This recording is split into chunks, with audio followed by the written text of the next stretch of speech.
Isang mapagpalang araw sa ating lahat mga kalakbay. Itago niyo na lamang po ako sa pangalang Alvin.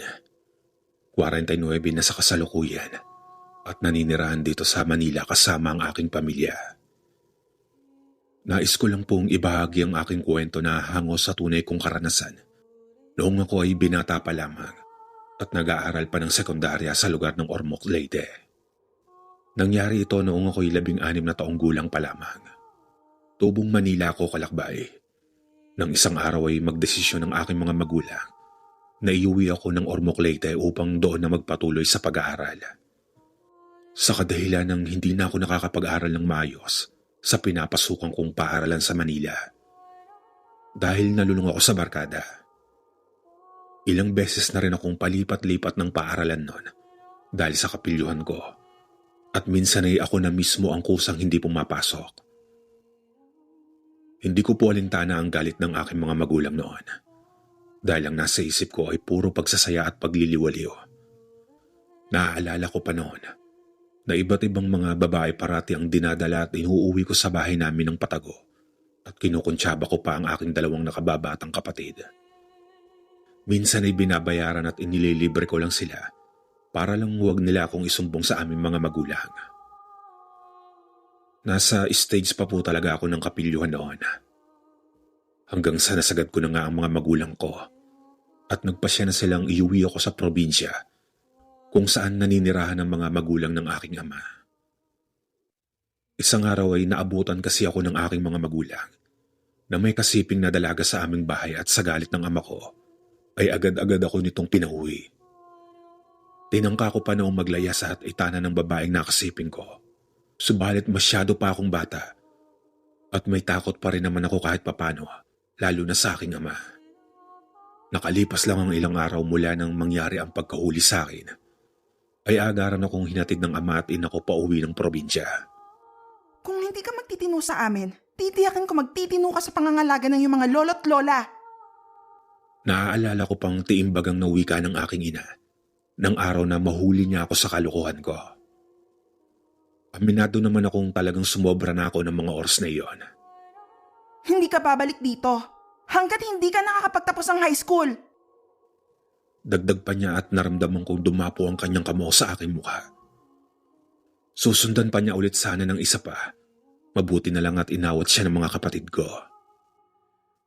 Habang lulan kami ng bus na sinasakyan namin pauwing Ormoc, Leyte, ay nagawa ko pang magtanim ng sama ng loob sa aking mga magulang.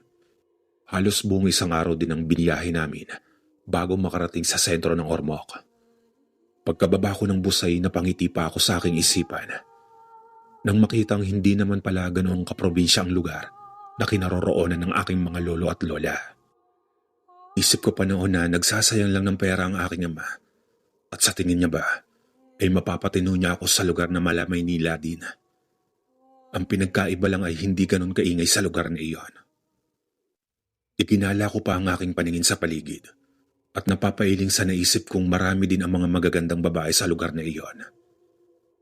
Ano pang tinutunga nga mo dyan, Alvin? Sumakay ka na.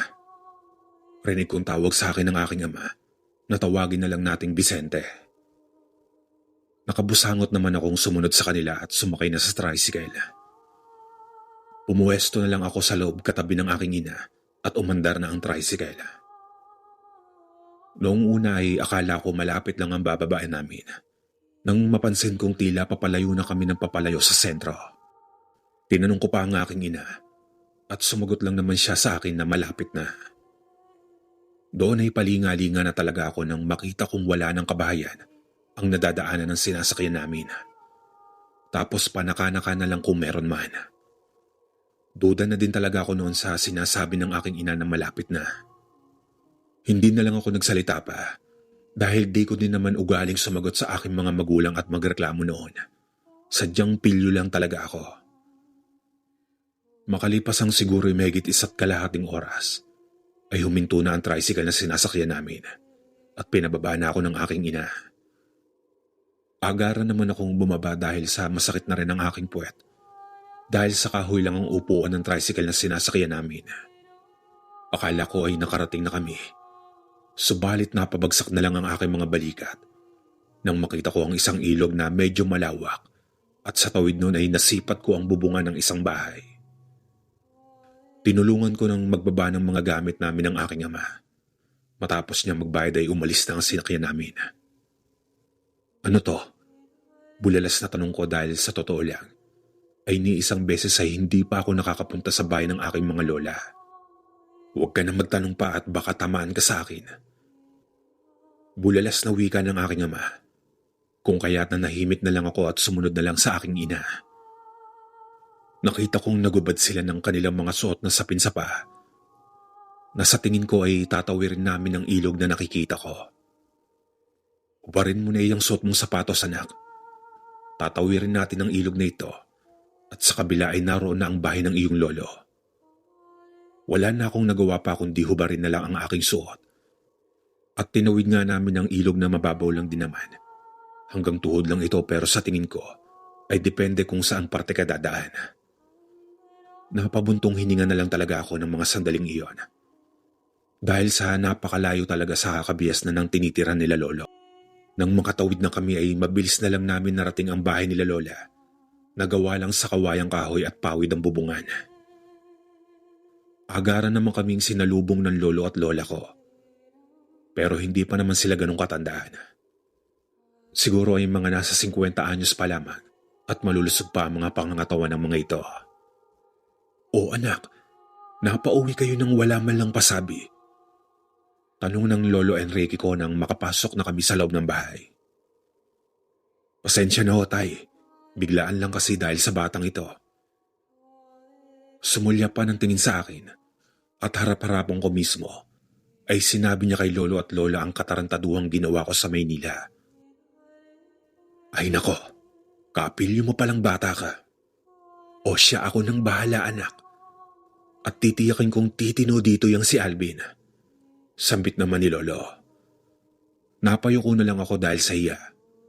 Naging maayos naman ang pagtanggap ng lolo at lola ko sa akin. Ang ayaw ko lang ay ang layo ng lugar nila at siguro ay nasa 5 kabahayan lang ang nakatirik doon.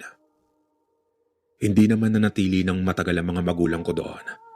At makalipas lang ang 3 araw ay muli na silang bumalik sa Manila. Nakiusap pa ako sa aking ina na gawan niya ng paraan na hindi ako magtagal kila lolo. Subalit naging matigas ang aking ama. At dahil sa bigla ang pag-uwi ko nga sa probinsya, ay drop out ang naging record ko sa paaralang pinapasukan ko sa Manila at mag-aantay na naman ako ng panibagong pasukan dito sa lugar nila lolo.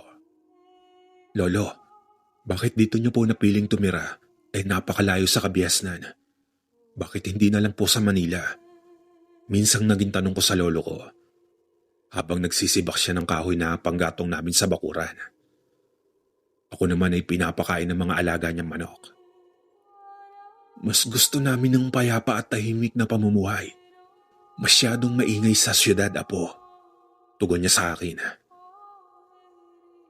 Mas marami ka naman pong magagawa at mapupuntahan sa syudad, lolo. Lalo na malakas pa po kayo. Dagdag ko pa dahil hindi ako kontento sa tugon niya sa akin. Mas masayang mamuhay dito, apo. Kapag kontento at masaya ka na sa kung anong meron ka. Gaya namin ng lola mo. Masaya na kami dito. Tsaka mas mahirap ang mamuhay sa syudad. Kailangan may pinag-aralan at tatapos ka. Mahabang sagot ni lolo sa akin. Makalipas ang ilang linggo ay nabuburyo na talaga ako sa lugar nila. At napapagod na ako na nakapirme lang sa bahay. Wala din naman ako nakakausap na taga roon. Sa kadahilan ng abala ang mga taong nakatira doon sa pagsasaka at paghahanap buhay. Hanggang sa isang araw noon, ay nagpasya akong pumunta sa mataong parte ng lugar nila lolo upang bumili ng makakain chichirya. Kahit na medyo malayo iyon ay hindi ko nalang pinansin at inisip ko na lang na para makapag-ehersisyo na rin ako. Bilisan mo at huwag ka magpapaabot ng hapon at baka gabihin ka sa daan, iho. Pahabol na wika ni lola nang paalis na ako. Opo, lola. Tanging tugon ko at tuluyan ang lumabas ng bahay. Maliwanag pa nang umalis ako na sa tingin ko ay 2:00 pa lang ng hapon iyon. Tinawid at binagtas ko ang daan patungo sa mataong parte at may tindahan sa liblib na baryong iyon nila lola. Mabilis ko namang narating ang tindahan at bumili nga ako ng makakain ko. Matapos kong makapagbayad ay inilagay ko na sa aking bulsa ang sukli sa binayad ko at naupo sa upo ang nasa gilid ng tindahan. Habang umiinom ako ng soft drinks, ay may mga 5 kababaihan akong nasipat sa di kalayuan. At pagkatapos ay nagbubulungan sabay nagngingitian. Dahil sa dayo lang ako sa lugar na iyon, ay paniguradong alam ko na ako ang pinag-uusapan nila. Maya-maya pa ay may isang lumapit sa akin at tinanong ang pangalan ko.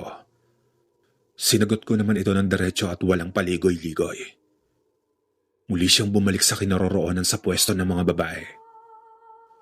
Hindi ko na sana sila papansinin pa nang makita ko ang isang babae hindi kalayuan sa pwesto nila na nakatitig ng masama sa akin.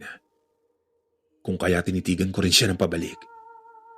Ilang sandali pa kami nagtagisan ng pagtitig. Hanggang sa bigla akong nakaramdam ng pagkahilo at pananakit ng mata kung kaya ako na ang umiwas ng tingin.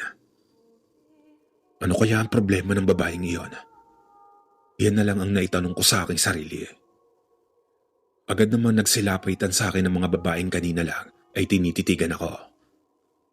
Tinanong nila kung ayos lang ba ako at sumagot naman akong nahilo ako bigla at sumakit ang mga mata ko. Nagmabuting loob naman sila sa akin at nakipagsalimuha at nakipagkaibigan na nga ako sa kanila at nagpakilala naman silang 5 sa akin.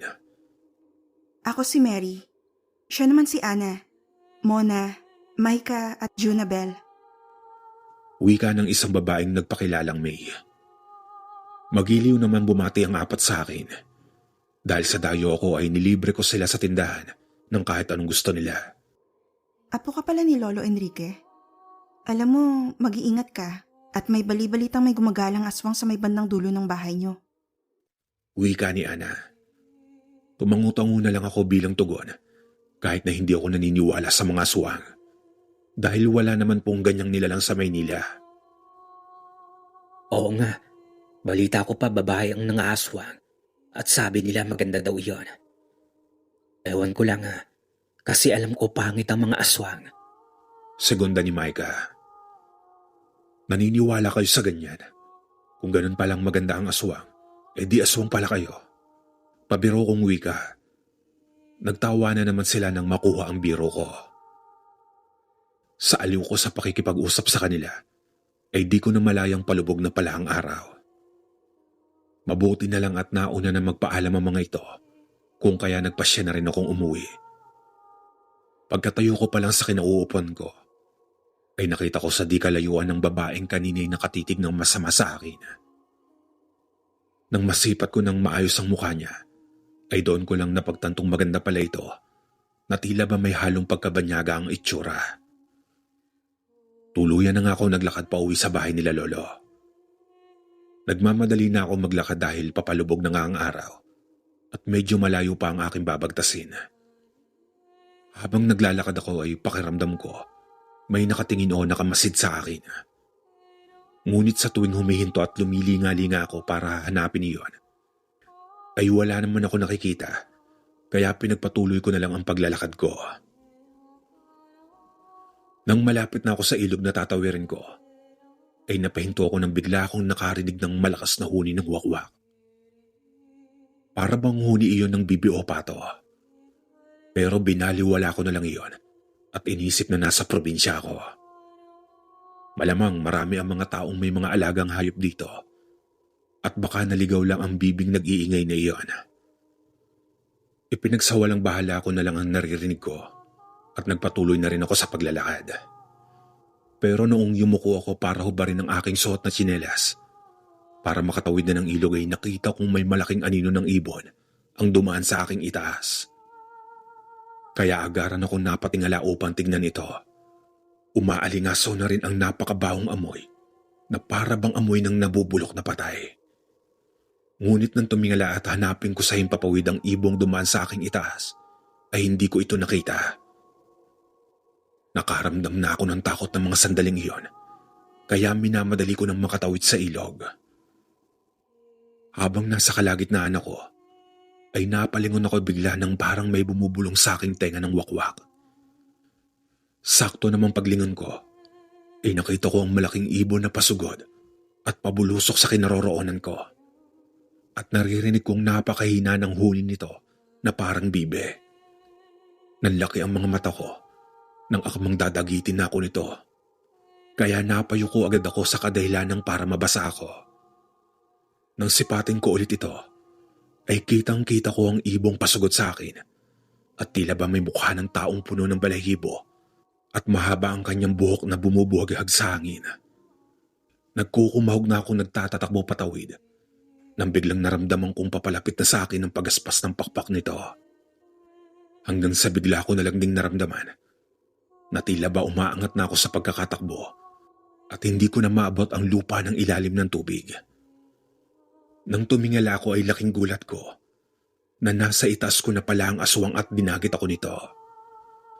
Sa kakamadali at takot ay hindi ko na naramdamang nakapitan na pala ako ng aswang. Nagsisisigaw na ako at nagpupumilit makawala. Subalit mahigpit itong nakakapit sa akin. Pilit ko pang inaabot ito para maiwaksi at mabitawan ako.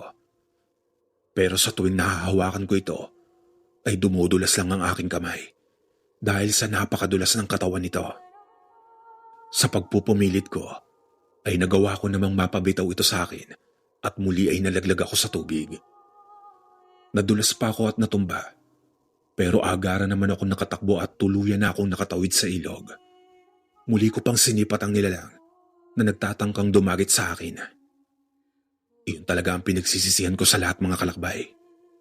Binalot talaga ako ng takot at hilakbot nang makita kong isang babae ang nasa kabilang parte ng ilog at matalim itong nakatanaw sa akin.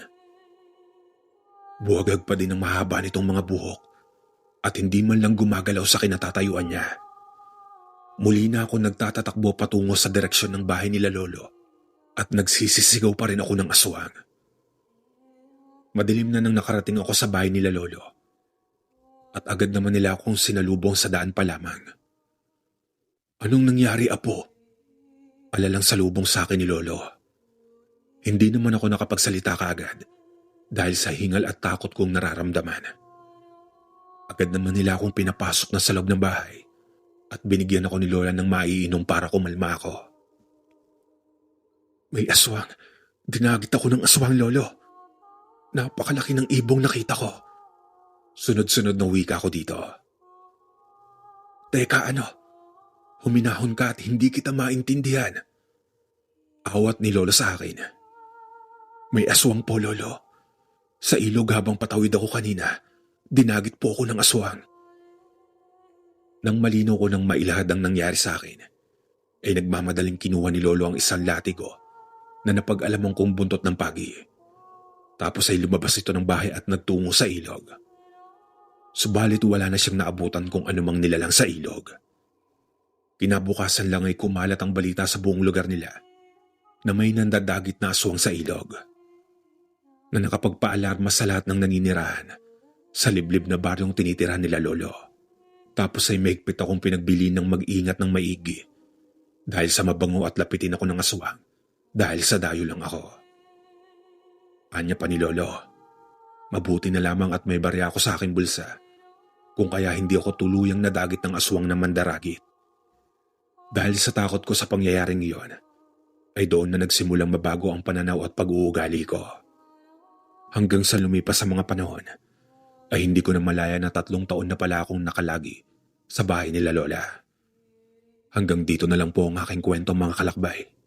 Maraming salamat.